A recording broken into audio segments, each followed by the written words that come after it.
What I'll also tell you is that Agent Mulder has developed a consuming devotion to an unassigned project outside the Bureau mainstream. Are you familiar with the so-called X-Files?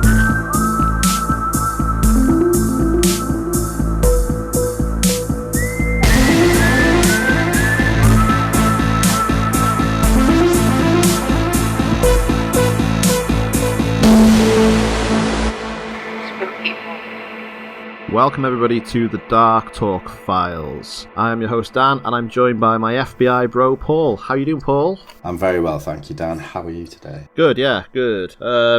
Here we are, Miracle Man. Miracle Man, yeah. Our final episode of 2025. Yeah, God, it feels like we've been doing this all year. Well, what is this? This is episode 18. So we've done quite a lot. We've come quite a long way. Yeah. And it's been such a lovely journey. Yeah. But we're still got a while to go before we get to the end of the series. I don't know about you, but God, I felt this one was a slog. Really? Yeah. I thought I wasn't enjoying it going into it. I kind of remembered it, but as it was on, I kind of enjoyed it. Yeah, I wasn't a fan. This felt just like this was a lot of work for me to sit through this. Oh, really? I just can't stand people talking Christian gospel at you. It's just yeah. And there were like at least two characters that were doing that in this, and every time they were speaking, my mind was just switching off. I thought. Yeah, I started like that. I did because I was like thinking, imagine being around people all the time who, whenever you try and talk to them about anything, it just reverts back to our Lord and Savior Jesus Christ. Just start reciting the Bible. It's just like, yeah, I know, and it's always so aggressive and overly passionate and just stop. Like I don't mean to offend any Christians out there because anyone can believe what they want to believe, but like just watching this was just nothing. And I'm a big fan of I find religion really interesting. I love reading about it. I love documentaries on it. Anytime somebody starts genuinely saying that stuff, I just switch off. Oh no, I get you. I was thinking as well, I don't want to piss off any of our Christian listeners out there. Well, I don't think we have any Christian listeners. I don't think we've got any listeners, so. I don't think we got any listeners.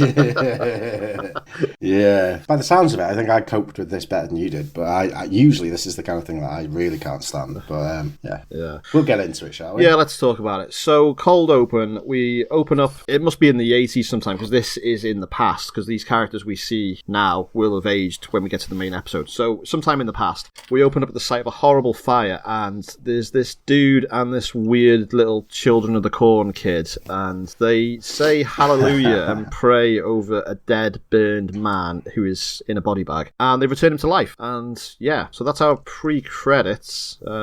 We will come to find out who these people are in the course of the episode. So, in present day, Mulder and Scully watch a tape of this faith healer trying to heal a woman with cancer, but the woman sadly died. We don't see how. And Scully has been called in because she is a doctor, and she has to determine the cause of death. So this is actually not an X-File for a change. Yeah, it's not. But as we learn very quickly, Mulder already knows about these people, and he's already very, very aware of their history and the kind of things that they get up to. Yeah. Suspicious fucking things that they get up to. So he's more than willing to come along with Scully. Game. Yeah, he's ready for this. He's like, fucking hell, yeah, let's do it. Yeah, so we travel to the Miracle Mystery, which is one of those faith healer tents in the middle of the American South, and everybody's dressed. The whole thing is just decorated in white, and everybody there is sick and looking to be healed. And it's run by Reverend Calvin, who is the guy from the cold open, looking a bit older.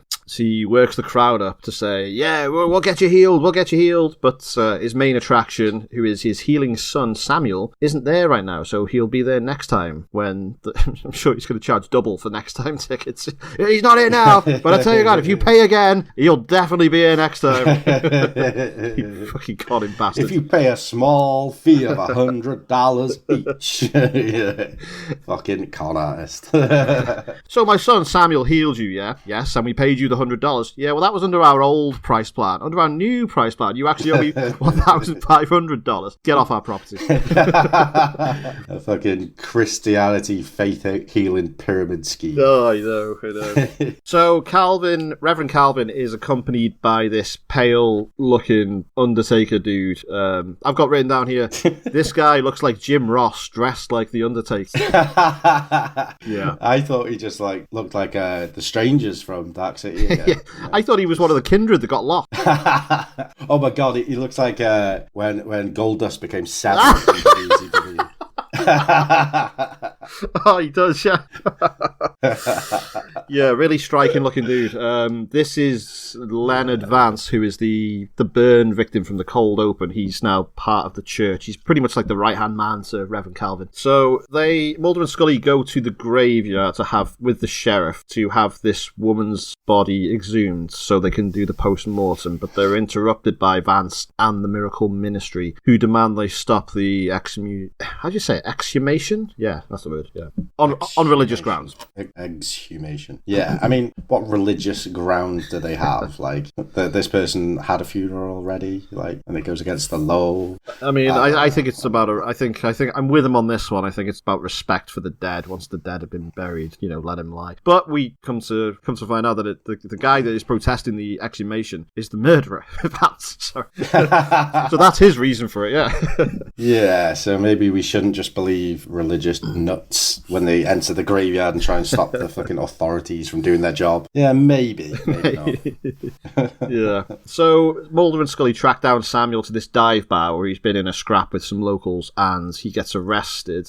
Mulder questions him and Samuel reads Mulder, mentioning the pain that he carries from losing his sister Samantha when she was young. So this instantly makes Mulder a believer. Yeah, I quite like the guy playing Samuel. I think he's a pretty decent actor in this. He is. I thought he was. Do you remember the Mighty Ducks? Yes. Do you remember Adam Bank, the guy that they steal from the Hawks? No.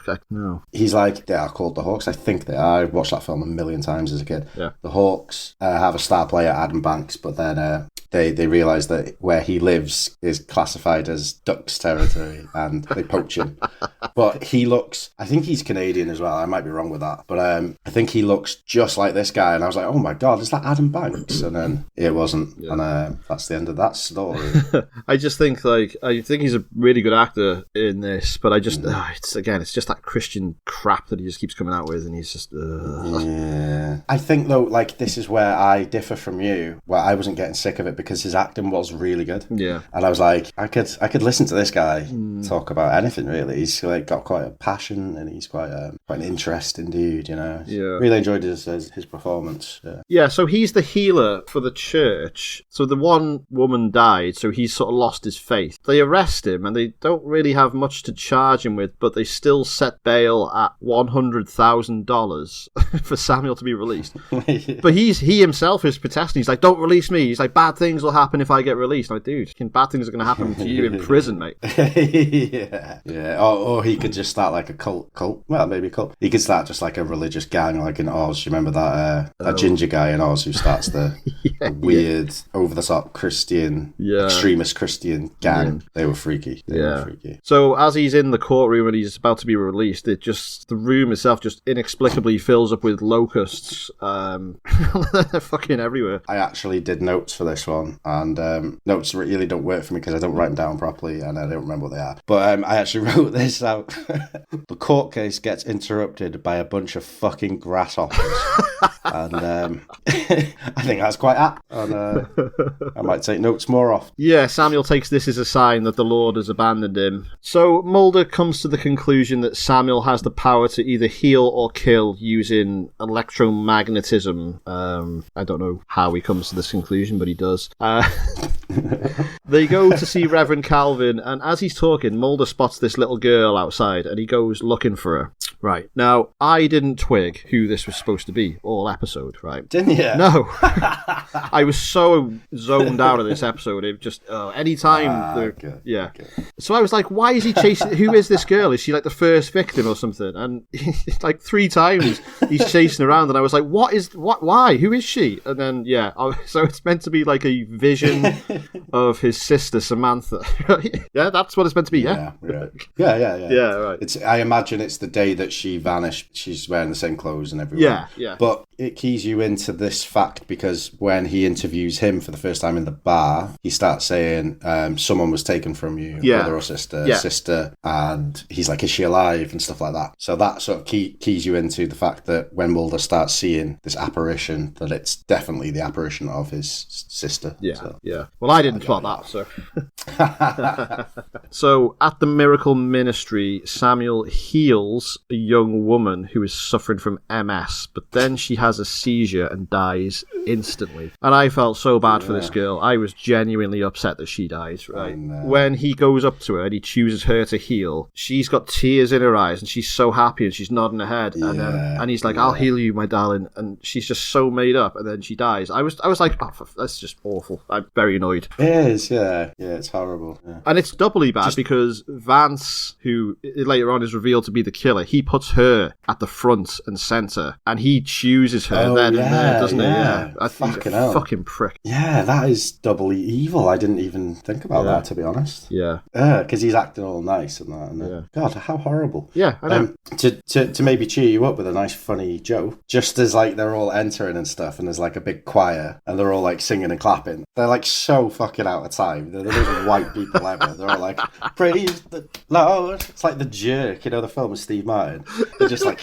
They just can't fucking move at all. Is it Forrest Gump where he's in the choir? Oh, wait, is he? Yeah. I don't know. Yeah, he is, yeah. Oh, God. Yeah, so this girl's parents agree to let Scully do an autopsy, and Scully discovers that she was poisoned by cyanide. Mulder doesn't believe that Samuel is the killer, but Samuel believes he is responsible and is being punished by God. Which he later is when one of the cops lets 2 big, burly guys into his cell, and they just beat him to death. Yeah, they do, don't they? That's it. The shit out of him. Yeah, which is very sad because he does believe that he is the cause of this when he's not, and he's actually a healer. And he could if he didn't live the life he did, he could legit just go around healing people without all the religious bollocks. Yeah, without all the religion. Yeah, they do make comparisons a bit later on. They do make comparisons to him being like a Christ-like Jesus figure, because he can heal, like Jesus could, and what happens at the end as well. Yeah, he's essentially Jesus. He was adopted as well, wasn't he? Yeah. Yeah. So his dad is God. What, his dad's Jonathan Davis from Korn? Hey, this guy. Yeah, so Mulder goes back to the... Jonathan Davis from Korn. Yeah. You could have made the joke that you could have said Lemmy, because like Lemmy is God. That's from Airheads. With the Lone Rangers from Airheads. The Lone Rangers. Anyway, are you thinking of Coneheads? No, the film Airheads. Oh, I've never seen it. With Brendan Fraser. Oh, have you yes, I have. Yes, I have. With Steve Buscemi. Yeah, Adam Sandler. That's it. And yeah, they're called the Lone Rangers. And like Steve Buscemi makes a joke. He's like, who'd win the fight, Lemmy or God? And he's like, Lemmy. He's like, trick question. Lemmy is God. Yeah, God, I haven't seen that film in years. Yeah, neither have I. It's a good film. Yeah, so Mulder goes back to the courthouse and he finds that the grasshopper locusts were all dumped in the ventilation system by someone, and it was not supernatural. It's more of a Scooby-Doo parlor trick. And in the middle of the night, Leonard Vance has a vision of Samuel's ghost, who accuses Vance of being the murderer. Vance has been poisoning people with cyanide and drinks some cyanide himself and dies. So I think Vance's motivation was that he was trying to get the Miracle Ministry shut down because he resented Samuel for bringing him back to life scarred. Have I got that right? Yeah, he didn't want to live. He's like, what kind of life do you think I have? Yeah. And it's like, you're alright, mate. You're not like fucking, you're not a slave or anything. You could go and do anything with your life because you've just been resurrected. You don't have to hang around these dudes. You know what I mean? You could go and just do anything. Yeah. Just be thankful, innit? Like, Just watch the X-Files and stuff. It's just be chill, You could have a good life. life. So, at the end of the episode, Samuel's body goes missing from the morgue, and one of the nurses on the night shift claims to have seen Samuel rising up and walking out by himself. The sheriff is then arrested for organising Samuel's death, and the episode ends when Mulder sees a reflection of Samantha, only this time he doesn't bother to chase her. That's the end of the episode. Yeah, and if you hadn't already picked up that it was his sister instantly, like you didn't, Dan. Yeah. Sorry to rub that one in. It shows, well, does it show a picture of her as a kid? I can't remember. I was so zoned out by this point. Yeah, it does. It shows, I don't know where they are. I think it must be at Mulder's place. But it shows a picture of her as a kid that he's got in a frame. And it's like, I think that's supposed to be if you didn't get it already, that's Mulder's sister. Right, okay. What a wet turd of an episode this was. No. It's my worst episode I've seen. Oh, really? Yeah. Fucking hell. Like, I'd watch Jersey Devil Worse over than, this. Really? Yeah. Jersey Devil had a lot of fun, interesting Mulder moments, despite the monster being a bit crap. Yeah. This was this was borderline unwatchable for me. I was just doing anything to really poor episode. See, as much as I don't like, as you said, like, you know, the religious stuff being pushed down your throat, and it's very intense and it's hard to like listen to and watch and stuff. As much as I don't like that, I do find it very interesting, this like side of society that are so entwined and so strongly believed in their faith to the point where it completely controls their life. Yeah. I find it fascinating. Yeah. And I think it was the acting of what's his name? Samuel. Samuel. Yeah, I think it was his acting that was really good. I enjoyed Mulder and Scully, and yeah, I didn't find it that bad. I've got to sit through some trivia about this now as well. So, play the jingle.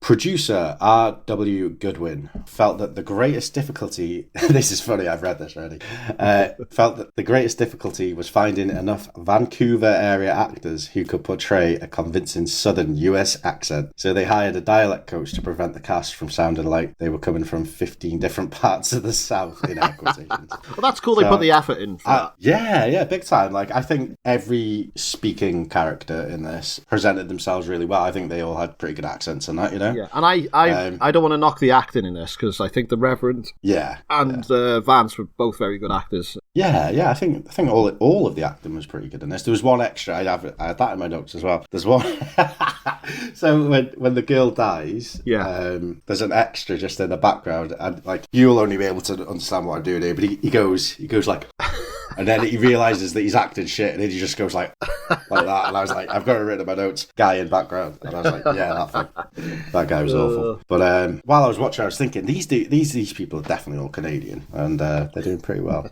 better than our like southern accents that we do quite often. All of the faith healing scenes in the tent were shot in one day with the help of 300 extras. Wow. Scully's autopsy begins at 11:21 p.m. 11:21 is a recurring time during the season, featured in both the pilot and the season finale as well.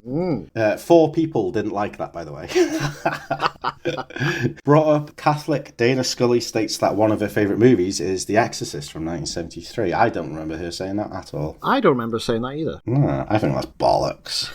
Absolute fucking bollocks. The first script written by executive producer Howard Gordon with his longtime partner Alex Ganza. This episode takes place in 1983 and 1994. So yeah, it was 11 years apart from the intro and the rest of the story. The plot for Miracle Man was also adapted as a novel for young adults in 2000 by Terry Bisson. I will not be reading that.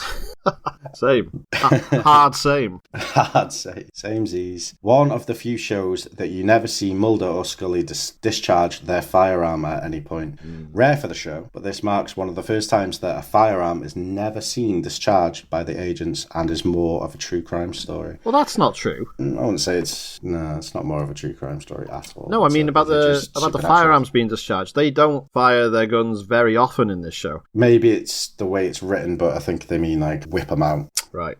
I wouldn't say... Is that discharging or is shooting discharging? Shooting is discharging. Is it? Yeah. So that's bollocks, because we're keeping track of the shootings in this, and the episodes where there are bullets fired, it tends to be Scully firing off 3 or 4 at a time. I'm not sure you're right about that. I think discharging is just whipping out your weapon. No, when you discharge your weapon, it means you fire. I'll believe you this time. I want to believe.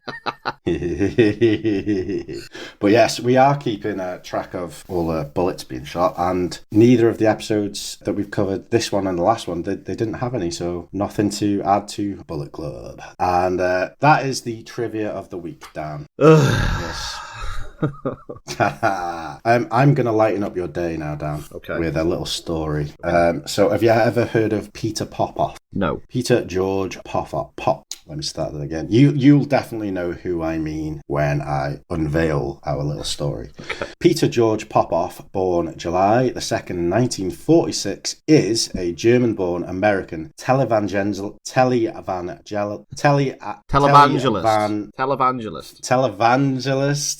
I can read, I swear. Charlatan. No, sorry. Do you know what it is? It's my fucking eyesight. I should be wearing my glasses. Do you want to start again? I'm going to start that again. Peter George Popoff, born July the 2nd, 1946, is a German-born American televangelist, charlatan, debunked clairvoyant, and faith healer. He was exposed in 1986 by magician and anti-religion activist James Randi. Love James Randi. Yeah, I remember watching a documentary about him, actually. Yeah, he's awesome. Absolute legend. Rest in peace. Yeah, great. This was where I originally saw it, actually, on a documentary about him. Yeah, rest in peace. Oh, yes, I know what you mean now. Yeah, carry on. Yeah, got it. Oh, yeah, okay. I've just twigged. Yeah, so he was exposed by James Randi for using a concealed earpiece to retrieve radio messages from his wife, who gave him names, addresses, and ailments of audience members during Popoff-led religious services. Popoff falsely claimed God revealed this information to him so that he could cure them through faith healing. He went bankrupt the next year, but made a comeback in the late 90s. Beginning in the mid-2000s, he bought TV time to promote Miracle Spring Water on late-night infomercials and referred to himself as a prophet. Miracle Spring Water promotions with testimonials by people claiming cures from illness and financial gains attributed to his miracle water are still running on TV channels in the United States and Canada in 2025. And were running in the UK, leading to a fine by communications regulator Ofcom for breaching a broadcasting code. So I'll just read a little bit about, I know I gave you most of the information there, but I'll just read a little bit. At the height of his popularity in the 1980s, Popoff would accurately announce home addresses and specific illnesses of audience members during his healing sermons, a feat that he implied was due to divine revelation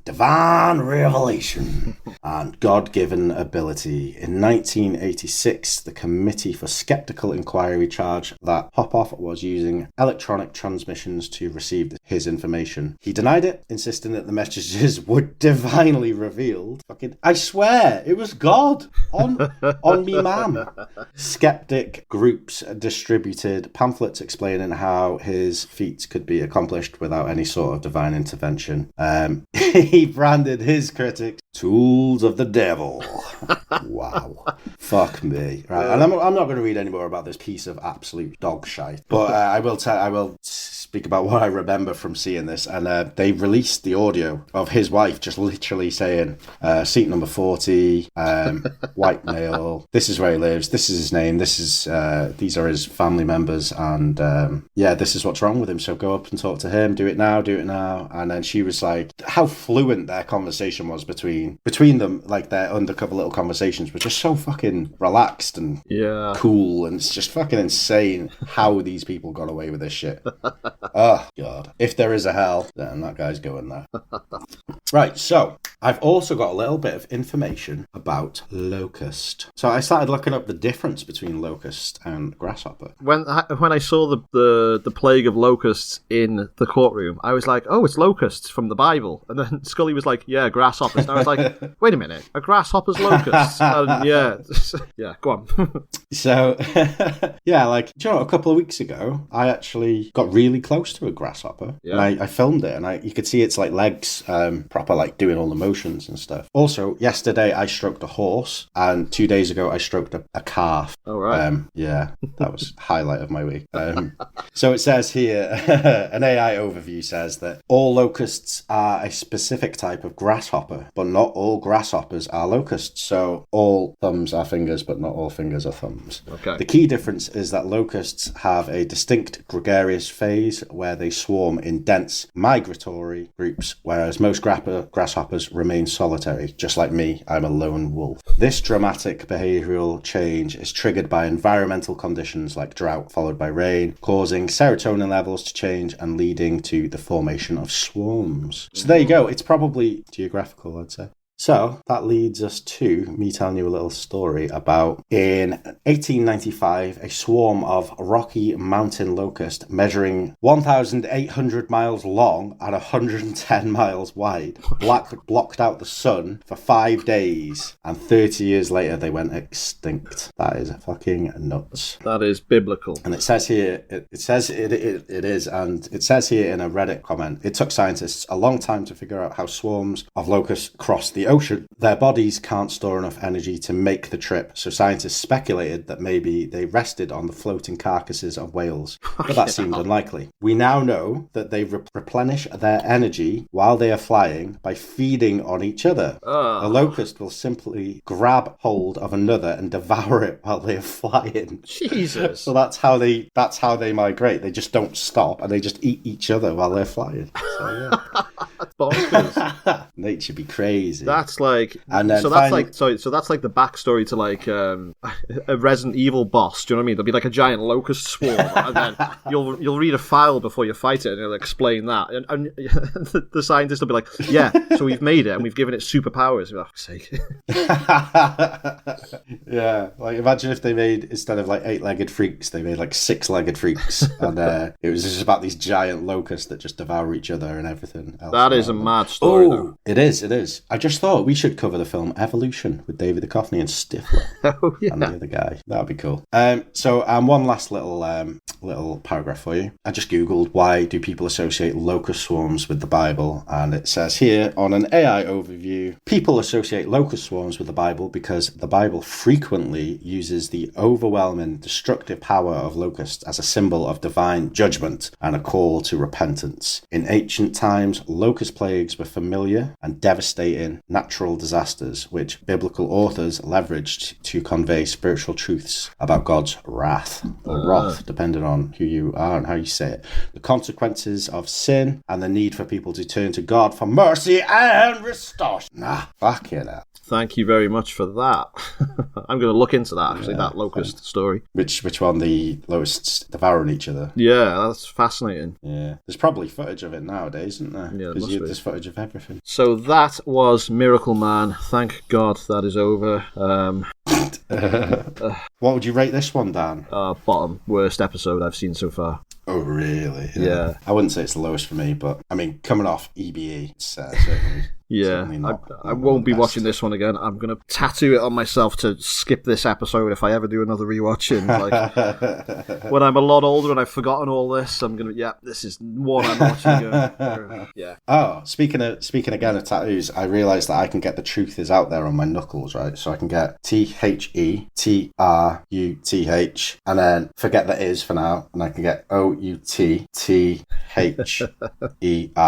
right? And then I can get... What have you got, like 20 fingers? IS on my... No, like on the top knuckles. No, I don't. Can you even see what I'm doing? I know, and then the bottom knuckles. But then if I can get is maybe on my palms, and I can just be like, is out there. Because I have been dying to get an X-Files or Alien tattoo for a long time. Awesome. So I don't think I will get that. Well, maybe you can get it with all that Christmas money you had.